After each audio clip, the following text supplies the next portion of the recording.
నమస్తే, welcome to I news. నేను సోనియా. భారత ఉపఖండంలో మళ్ళీ యుద్ధ మేఘాలు కమ్ముకుంటున్నాయి. మన రెండు పొరుగు దేశాలు పాకిస్తాన్, ఆఫ్ఘనిస్తాన్ ఇప్పుడు పూర్తి స్థాయి యుద్ధం అంచున నిలబడ్డాయి.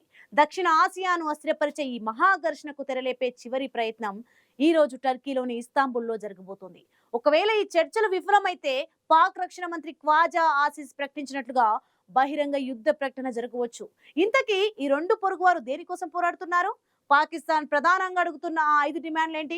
దక్షిణ ఆసియాలో ఒకప్పుడు భారతదేశంలో అంతర్భాగంగా ఉన్న ఈ రెండు దేశాలు ఇప్పుడు చరిత్ర, సరిహద్దు, తీవ్రవాదం అనే 3 అగ్నికీల మధ్య చిక్కుకున్నాయి. ఇటీవల కాలంలో ఇరువైపులా జరిగిన హింసాత్మక ఘర్షణలు, ఇస్తాంబుల్ చర్చలు విఫలమైతే ఒక పెద్ద విస్ఫోటనానికి దారితీయవచ్చు. పాకిస్తాన్ ఆఫ్ఘనిస్తాన్ పై ప్రధానంగా ఆరోపిస్తున్నది ఒక్కటే, తీవ్రవాదం. ఆఫ్ఘన్ గడ్డపై ఉన్న తహ్రీహే తాలిబాన్ అనే భయంకర సంస్థను అణచివేయమని పాకిస్తాన్ గట్టిగా డిమాండ్ చేస్తోంది. ప్రపంచంలోనే అత్యంత ప్రమాదకరమైన సంస్థలలో ఒకటైన ఈ టీటీపీని ఐక్యరాజ్య సమితి సైతం ఉగ్రవాద సంస్థగా గుర్తించింది. పాకిస్తాన్ విధించిన 5 కీలక డిమాండ్లు ఇప్పుడు యుద్ధాన్ని ఆపే చివరి అస్త్రాలుగా మారాయి. వాటిలో ప్రధానమైనది టీటీపీని ఉగ్రవాదిగా గుర్తించి దాని పోరాట యోధులను ఖైదీలుగా జైల్లో పెట్టాలి లేదా స్ట్రైక్స్ ద్వారా మట్టుబెట్టాలనే అల్టిమేటం. అంతేకాదు, టీటీపీ స్థావరాలపై వైమానిక దాడులు జరిపేందుకు ఆఫ్ఘన్ గడ్డపై తమకు అనుమతి ఇవ్వాలని పాకిస్తాన్ గట్టిగా డిమాండ్ చేస్తోంది.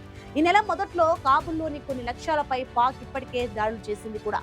మరో కీలక వివాదం డ్యూరాన్ లైన్. ఈ డ్యూరాన్ లైన్ ను అధికారిక సరిహద్దుగా తాలిబాన్ ప్రభుత్వం గుర్తించాలని పాకిస్తాన్ పట్టుబడుతుండగా, తాలిబాన్ దీన్ని కేవలం కాల్పనిక సరిహద్దుగా కొట్టిపారేస్తూ ఎట్టి పరిస్థితుల్లోనూ అంగీకరించబోనని తెగేసి చెప్పింది. ఇది ఇప్పుడు నిప్పు రాజేస్తోంది. అంతేకాక అమెరికా వదిలి వెళ్లిన భారీ ఆయుధాలు టీటీపీ లేదా ఇతర ఉగ్రవాదుల చేతుల్లోకి వెళ్లాయని, వాటిని తక్షణమే తాలిబాన్ ప్రభుత్వం జప్తు చేయాలని పాక్ డిమాండ్ చేస్తోంది. చివరగా పాకిస్తాన్ ఏ దేశాన్ని అయితే శత్రువుగా భావిస్తుందో ఆ దేశాలతో ఆఫ్ఘనిస్తాన్ స్వతంత్ర విదేశాంగ విధానాన్ని ఏర్పాటు చేసుకోకూడదనే అత్యంత కఠినమైన షరతును పాకిస్తాన్ విధించింది. సరిహద్దు, ఆయుధాలు, ఉగ్రవాదం, ఈ 3 అంశాలు ఇరు దేశాల మధ్య అగాధాన్ని పెంచుతున్నాయి. ఇస్తాంబుల్లో ఈ రోజు జరగబోయే చర్చలు విఫలమైతే దక్షిణ ఆసియాలో మరో యుద్ధం మొదలైనట్లే. ఈ పోరు కేవలం ఇరు దేశాలకే పరిమితం కాకుండా మొత్తం ప్రాంతంలో శాంతిని, సుస్థిరతను దెబ్బతీసే ప్రమాదం ఉంది.